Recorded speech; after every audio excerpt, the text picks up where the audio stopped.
Hey, Anna. Hey, Mike. So we've just finished Billy's first 60 days of Antinol, and wow, what a difference. Really? Oh my gosh, what have you noticed? Well, he's shiner. He's much more energetic. Not that he wasn't beforehand, but you can see the difference. But remember, I told you he used to have that little limp in his back left paw that he'd hurt himself when he was a pup. He Yes, doesn't seem yes. to do that much anymore. What, the hop, skip, and the jump? Yeah, yeah. So it's like his joints are a bit better. And we actually had friends around this weekend who'd noticed that there was something good about Billy. And I was telling them about Antinol, and they said, "Oh, what's in it?" I said, "Well, green lip mussel." And they said, "What's that?" And I go, "Oh, well, I don't know. I'll have to ask Anna," as I always do. So Well, for next green, time, what should I say? What's so great well, about green lip mussel? green lip mussel, it comes from New Zealand. It's the only place that green lip mussels live. And what's great about the green lip mussel is that it is what's known as a broad spectrum source of omega 3. And the reason dogs need to take omega 3 is that their bodies don't make it themselves. So, unless they're getting it through, their diet, which can be omega 6 heavy. And it's very important to have a balance between omega 6 and omega 3.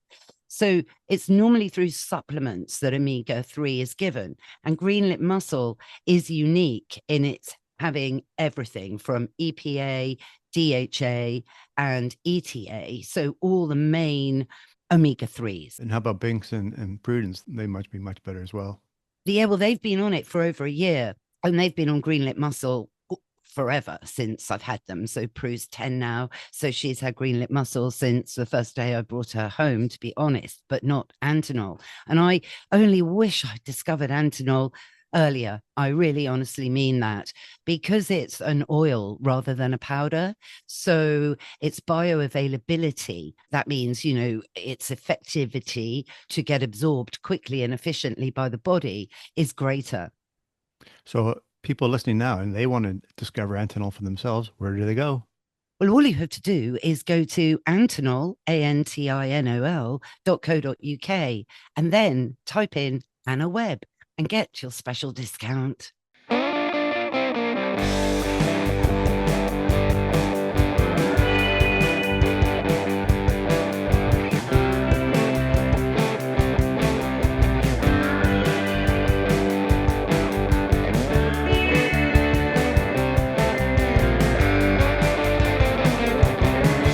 Hello, I'm Anna Webb, and welcome to this episode of A Dog's Life, where we're revisiting the amazing film called Folk Tales.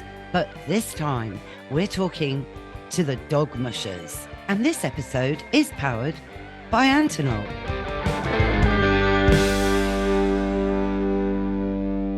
Tur Otta and Iselin, you are dog mushers from the most northern point in Norway. Am I right? Welcome to A Dog's Life. Thank you so much. We are very excited to visit this podcast. Thank you, because I love this film that you, as part of the dog mushing aspect of the film called Folk Tales, you were really integral into highlighting an extraordinary gap year for some teenagers. Explain a bit more. Oh, I think, I think Folk Tales has managed to capture kind of like the folk high school spirit because folk high school is, as it said in the film, it's much more than a gap year because this is a kind of school where you go to explore, to grow, to challenge yourself, to try new things, to meet new people. It's also kind of like a social experiment. Um, and of course, we are so lucky that we have the dogs that we also work with, and a lot of the students they love dogs, but they have never tried dog mushing before. So to come here and to try dog mushing for the first time, that is a big step for most of the students, and that's it challenges them in ways that they have never been challenged before and makes them grow in ways they have never grown before and wouldn't be able to grow if they didn't come to a folk high school. Well, I can totally believe it, because most dogs aren't Alaskan Huskies the capability of doing what they do. I mean, the Alaskan Husky is quite a special dog in its own right, and dogs, we know, are all amazing, but they come in a lot of different shapes and sizes with a lot of different purposes. An Alaskan Malamute maybe, or an Alaskan Husky rather, maybe wouldn't be, well, certainly wouldn't be the greatest dog to live in an apartment. Let's say that. That's true. They have a lot of energy. They need exercise, and they are built to be outside and to be active and to be running. Yeah, of course. So with the students, this fascinates me because, you know, I mean, I've grown up around dogs all my life, you know, and I have dogs. I'm very dog centric. And I, in watching the film, I kind of thought, gosh, how would I be like with this dog? Apart from wanting to take it home at the end of the year, which I'm sure I wouldn't have been the only student to have wanted that. Does that ever happen? Yes, we can say to that we can say yes, it happens every year. Every year a student wants a dog. Yes, yeah. Yes. Have you ever worked with teenagers that come up there that haven't been around dogs, that maybe are a little fearful of dogs, so that, you know, making their experience in the folk school a bit more difficult from that perspective? Yes, we have students that are a little bit, could be a little bit afraid for dogs, but they could also very often be a little bit afraid for opening up, talking to other people, the introvert or something. But we also have a lot of, maybe not a lot of, but we have some shy dogs. And if you take one dog like that and connect it to a guy that's more or less the same type of human being. So this dog, this first meeting, this dog will not run over you. It will maybe go into the house, and you sit outside of this house and you just relax there. And after a while, the dog will visit you. And then you have this first tiny little, very beautiful connection between this dog that is shy and this human being that also is a little bit maybe nervous and afraid. But this tiny little start is so beautiful. So after just a few weeks, it's almost gone, because then everybody know each other so well. Yeah, no, that's so interesting. I mean, do you match the dog with the students? Yeah, in the beginning. Right. Yeah. So that's interesting. So you're really kind of character assessing the individual teenagers. Gosh, yeah. That's and can you at that point kind of figure out which ones are going to be good at it or better at it than others, or not at that point? Do you mean the students? Yes, the student, not the dogs. I mean, the dogs are obviously going to be brilliant.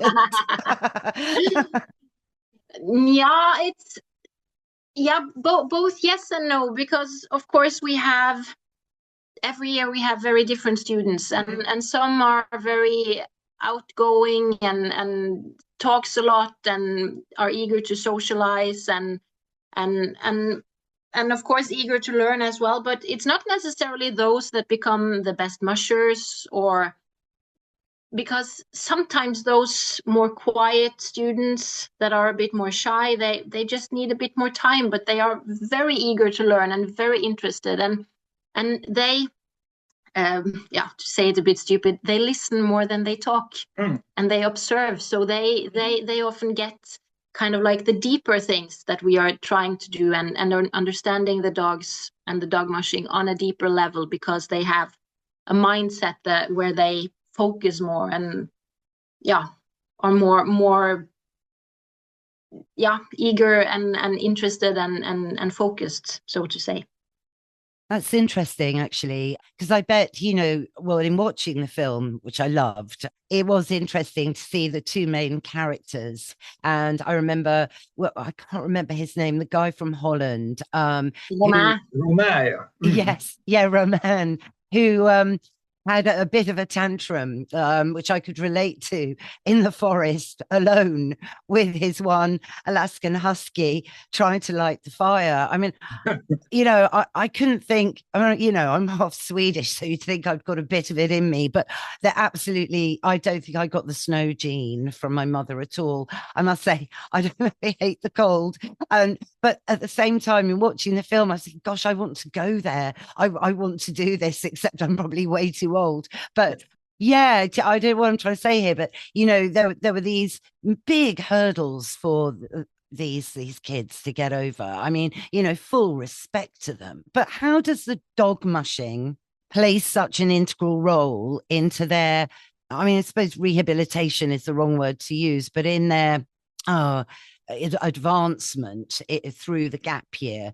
What is it about the mushing? Is it the technical aspect of having to face the elements alone on a sled with, and handling 6 or 8 huskies to keep them all going forwards? I know they will do that because they're trained already and they know what they've got to do, but still in a big desolate landscape, I mean, it's really impressive. But this, I mean, apart from overcoming fear or concept of what you can and can't do, I mean, what is it? Why dog mushing? What is it? Sorry, get to the question in the end. I think we could have talked about this for hours, but one of the best things with dog mushing, I'm sure Tuatle can fill in a lot as well, is that you can't quit. You can't say, I'm out of it. It's too much for me. I give up. Because you are out there with the dogs and you need to handle the situations. And I think that is something that is really important in today's society, because it's very easy to just back out and say, too much for me. I quit. I don't want to do this. But then you don't grow, then you don't learn new things. But when you're out there with the dogs, you actually have to push through in the situation, and you have to finish what you have started. And then afterwards you can reflect upon, okay, I did this and that. What can I do maybe next time? Or this worked this time. Okay, then I actually know that it will work next time as well, and I can do this and that. And you grow and you build the resilience that, okay, it was difficult, but I didn't die. It wasn't that dangerous, actually. So and you get the feedback immediately.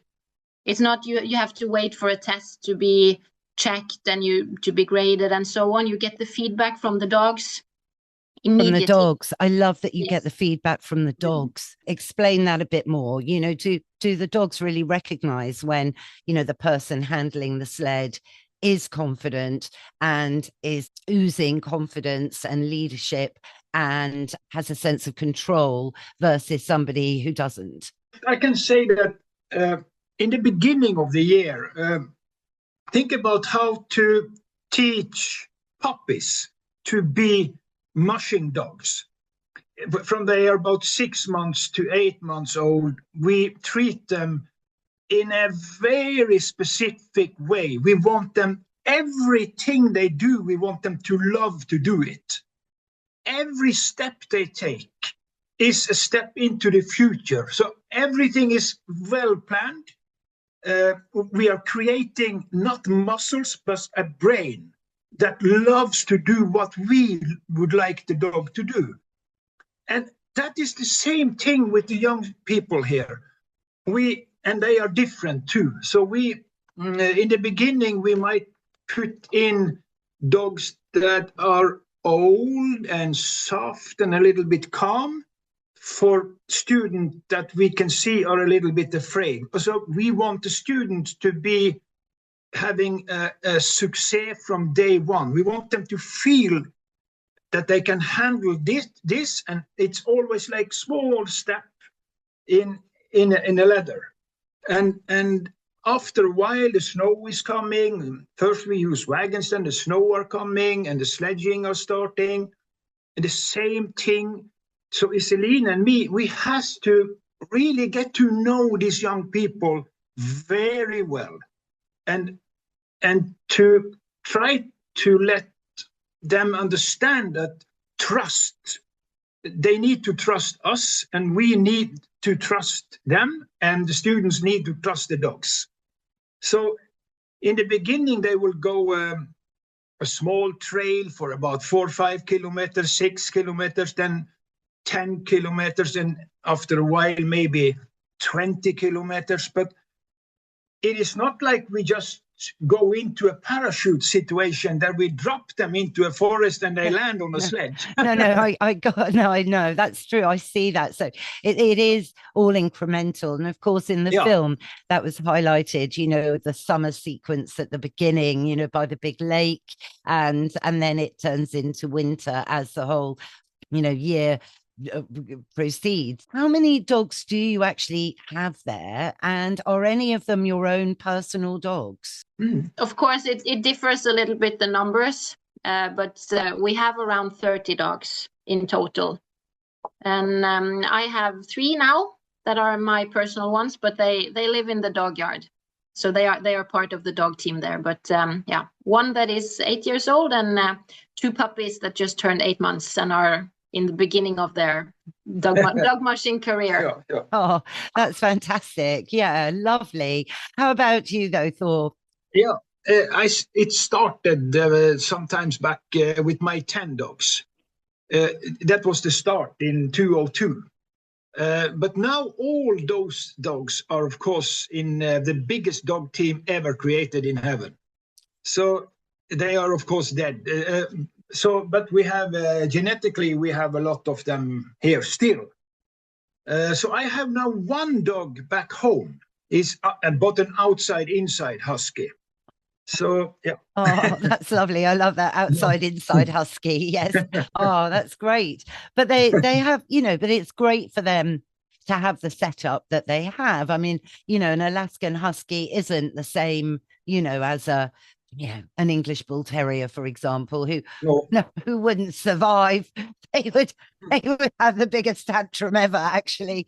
In fact, it wouldn't work at all. They'd be like, you know, you're having a laugh. You want me to pull that up that hill in this weather? You know, we'll go and do it yourself, you know. That's their attitude. That's the type of dog I've got. Yeah, you know. So not a mushing breed.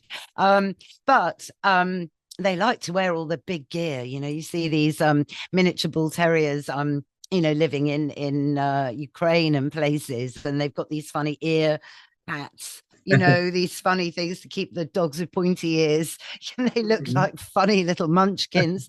But also, you know, the dogs, I guess, are a connection to all of the myth and the mythology and the folk lore, really, that lies within Folk Tales, the film, that, you know, particularly interested me. You know, the trolls, you know, the elks, the fairies, the different trees, you know, and the great connection with nature, because the huskies are nature, you know, they're not smartphones, which I think was quite a theme. I know smartphones weren't confiscated, but I'm sure there was far too much else to do than check your Instagram account when you were there, right?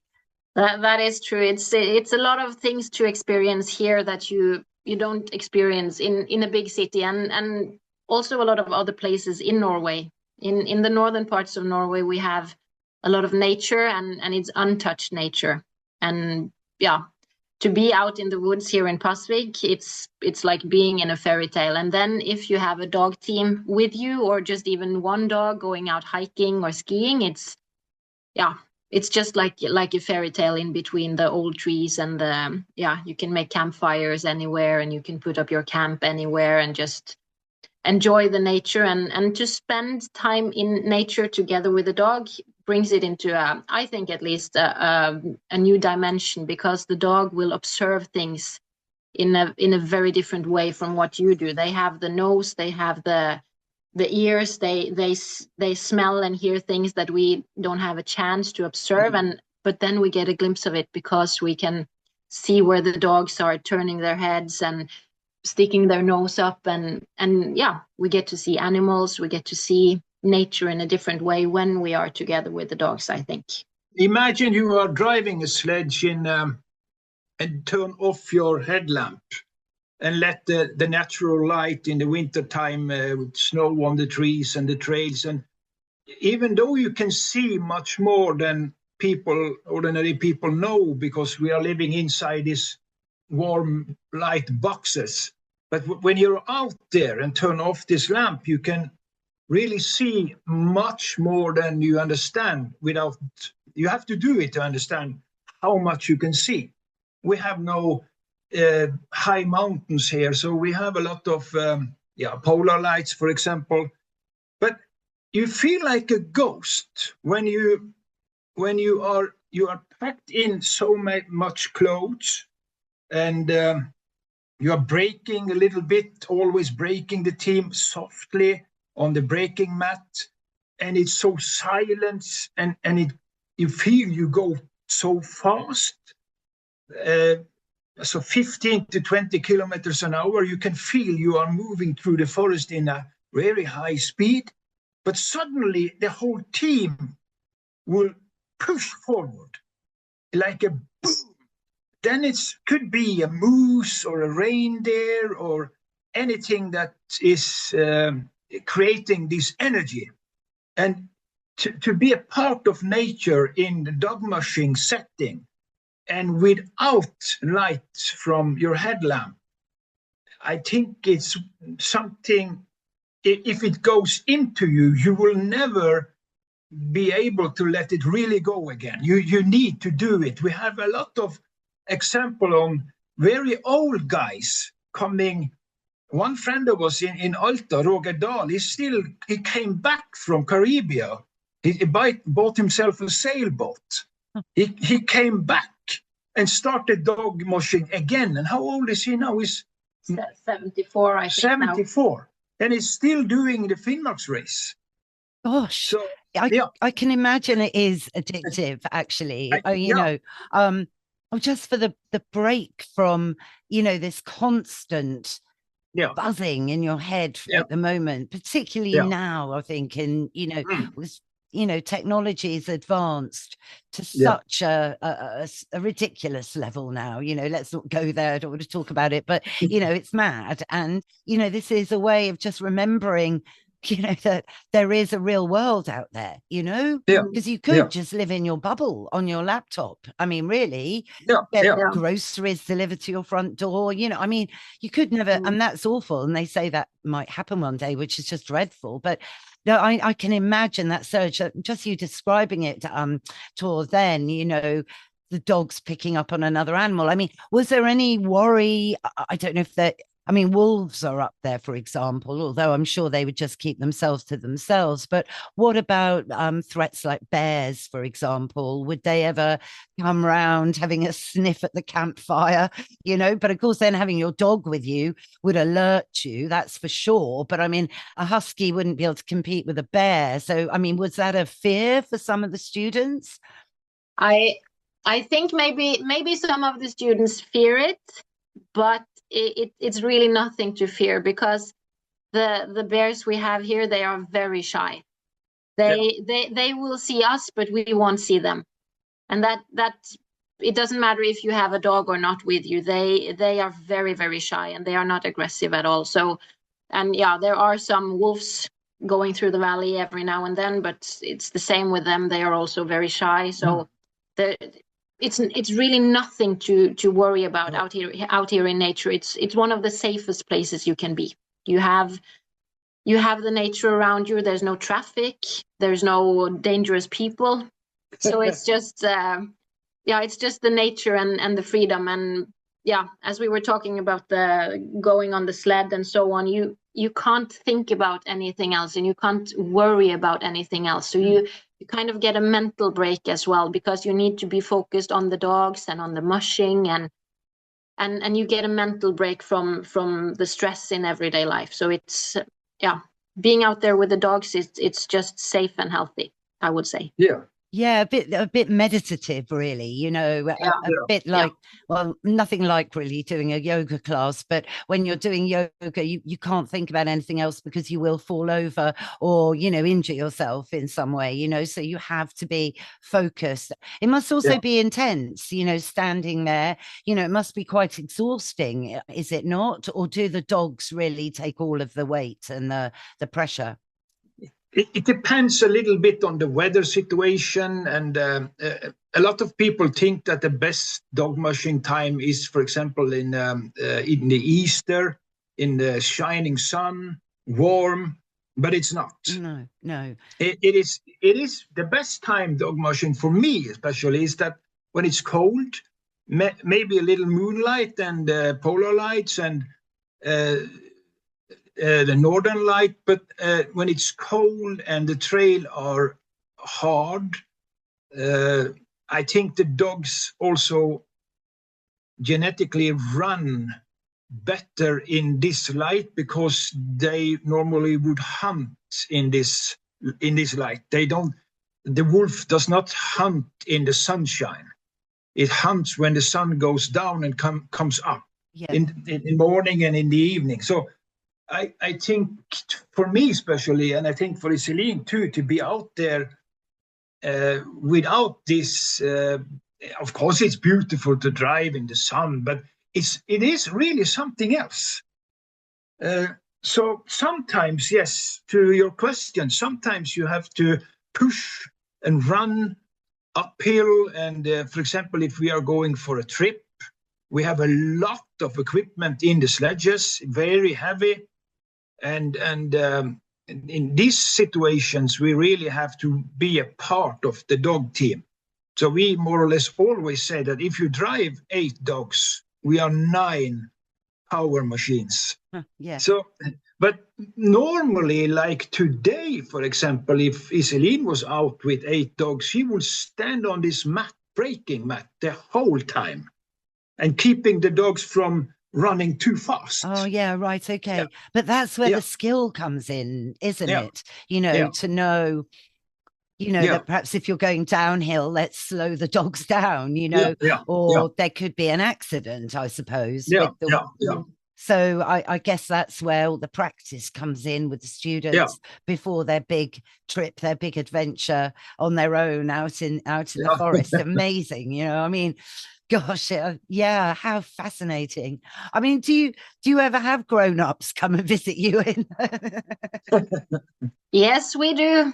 Oh, that's the good thing about the folk high school. There's no upper age limit. Right, good. Well, actually, that's good. Ageism is just so boring. Of course, most of the students coming here, they have just finished high school and are 19, 20 years old. And but we see that more and more students, they have maybe worked for a while, or maybe they've done a bachelor's degree and they want to have a break before they go on with their master's or before they go into working life. So we have had students in the late 20s, in their 30s, in their 40s, and even in their 50s. So it is possible, but the thing is that you need to understand that you come to a school where most of the students are in their 19, 20 range. Yeah, sure. Yeah. But the dogs don't know that, you know, dogs don't discriminate. That's the wonderful thing about dogs, isn't it? You know, they're just happy, you know, to, you know, have an experience, be part of a team and do all the things naturally that I think, you know, some humans, you know, a bit reticent to do. But going back to the beginning, that's, I guess, part of the whole purpose of the whole school.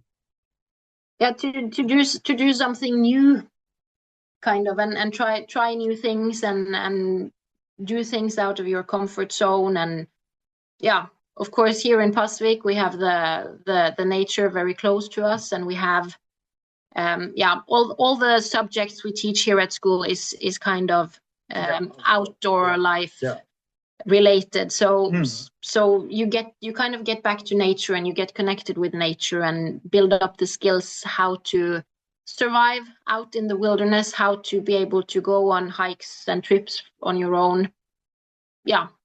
Those kind of things. For example, nowadays the student learns that this is John Dewey, Canadian guy he was a specialist in pedagogiske ting, things, and learning by doing. It's 30 below, and that is not a problem if you have the proper clothing. So, and if you behave, don't start to run, behave softly, breathe normally, relax. And after a while, suddenly there is 20 degrees and that feels warm. It's 20. So it's so fun to see how things are happening in a very natural way. Just to be outside of this box a little bit. Oh, no, 100%. Have either of you, when you've been, you know, with your own dogs as professional mushers yourself, have you ever been in a situation where you felt you were a bit uncomfortable, a bit out of your depth, or concerned about the dogs in any way? I have some. I can tell you about one time. I was. This is a lot of years back in time, but I was doing preparation training for the Finnmark race, and I went out in a place very close to the Russian border in the mountains, in a place called Jarfjord. And it is on a trail, and we were mushing more or less the whole weekend, and I was sleeping in my sledge. My sleeping bag was there, and my food and everything I needed. So the dog team, 10 dogs, were sleeping on the trail with jackets on, and everything. It was snowing. The temperature was very nice. I think about 10 below, which is very perfect. And suddenly I wake up like I was inside a kind of light bomb. Everything was very much light, and I just opened the sledge and put my head out, and there was 15 big military wagons coming up behind me. Coming to get you. Oh no. It was coming. They didn't see me, but I grabbed my headlight and started to wave on them. And so the first wagon stopped, and of course they were a little bit shocked and came out. And one guy, he told me, "Jesus, we didn't see you before you were doing the lamp."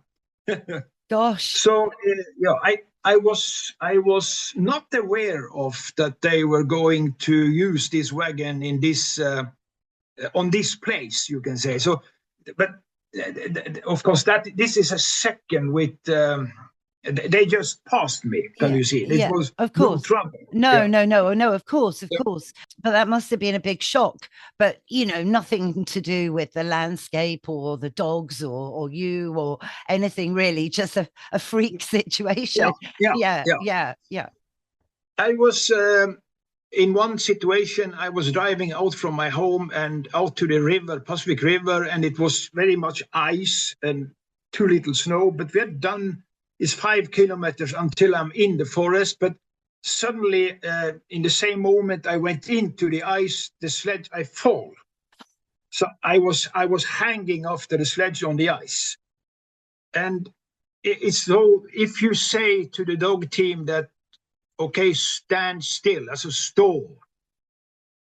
You really need to understand the dog's brain, because if you have, for example, 2 or possibly 3 times you can say it, if they understand that you don't mean it. Oh, I know exactly what you're talking about. No, absolutely. Yeah. And you've got one chance. Yeah. Oh my gosh. So I took the snow hook, the anchor, in my right hand and was hanging on my left on the ice. And thank you, God, I'm a rather strong man. And this is some years ago, too. So I was using my headlamp to try to see on the ice where this is a kind of, dyner. Just where the snow has been building up into kind of like a dune. Like you put over yourself when you sleep. A duvet, yes, okay. Yeah, so when the first one arrived, I think, no, the dogs are running too hard now. We have just started. I will wait for a kilometer or two. And I was hanging there, and then there was one coming, and I said, stop, and pushed the anchor into the snow, and they stand. Oh. But I didn't have the time enough to rise and turn the sledge before they started again. Oh, no. Yeah. So in this situation, if, for example, a reindeer or a hare, hva det på engelsk da? A hare or something should run to Russia, I wouldn't be able to stop the team before I'm in Russia. Oh, no. That's funny. Yeah. You mean their prey drive takes over a bit? Yeah. So after some thinking, I was thinking for myself that I would try once, and I tried second time, and the same thing happened. They stand for 2-3 seconds, and I tried to bang down again. And then I just said to myself, okay, relax, hang here until we reach the forest. And we did. 5 kilometers I was hanging after the sledge. Oh, gosh. So, but I can't say I was so much. I was afraid for a hare or reindeer or something, to a fox or something going to Russia. But thank you, God, it didn't happen.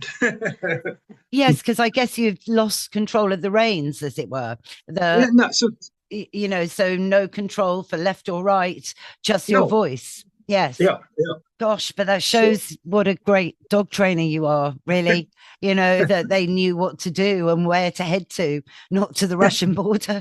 I mean, very, very controversial, I suppose, to mention at the moment, but there we are. My gosh, this is just such a wonderful conversation. Thank you so much. I just love what you do, love everything about it. I'm really inspired, and please continue to inspire people. And thank you so much. We also love what we do. That's why we do it. I must really say I'm honored to be talking to you. We are in Pacific, in the northeast of Norway, and you are in England. Yes, in London. Very London, yeah. Very different. Yeah. But as I say, I've got my Scandinavian heritage. So, I grew up with trolls, not the internet sort, obviously, but the proper ones, with lots of books and those amazing posters by the famous troll artist, who I can't remember their name, but you must remember. And so my whole bedroom was covered with big, beautiful framed troll posters and elks. I was very scared of elks, which I know is slightly different from a moose, because once in Sweden we were driving along some highway by a forest, and a herd of elk were just, stampeding alongside almost by the road. And it absolutely freaked me out, really freaked me out as a child. And I was really scared. I used to think that the elks were going to come into my bedroom. I used to have nightmares. I had a big problem with them, actually. And people had to sit with me till I fell asleep when we were in Sweden, because I was scared because of the long, they've got that long beardy thing, and the big horns, and it freaked me out, completely freaked me out. Yeah. So there you go. So I need to desensitize myself to that and face my fear with an elk one day. But thank you, Tor Otter and Iselin, for joining A Dog's Life today. And thank you. And the film is absolutely brilliant. And I urge everyone to go and see the film, which is out now in cinemas in the UK. And I believe it's on all the main streaming networks like Prime and Apple TV and everything. So it's a really great film for everyone to watch, really is. And the dogs, of course, and their dog trainers and mushers, for me, I think, were the star of the show, but they were always going to be. So I'm honored. Yeah. Thank you so much. Thank you. Thank you so much for having us. It was really great. It was very nice talking to you. Tack så hemskt mycket. Vet inte, kanske jag ska komma och göra hela år. Where do? I don't know. Not too bad. There you go. You understood what I said. Amazing. Yes, we did. Hej då och sköt om dig. Tack så hemskt mycket. Thank you. Thank you. that's our show, everyone. I hope you enjoyed it. Thanks again to Tor, Otta and Islin for joining us today, the Dog Mushers. And all the links to the film are in the show notes. Thanks again, of course, to Mike Hansen, my producer, for all the music and production as ever. And of course, if you're interested in finding out more about Antonov, then why not visit their website? And at checkout, you can put in my special code, which is simply AnnaWebb, and benefit from your discount. And if you haven't already, go on, subscribe, because it's free. There's nothing to lose. But it will mean you'll never miss another show. Bye for now.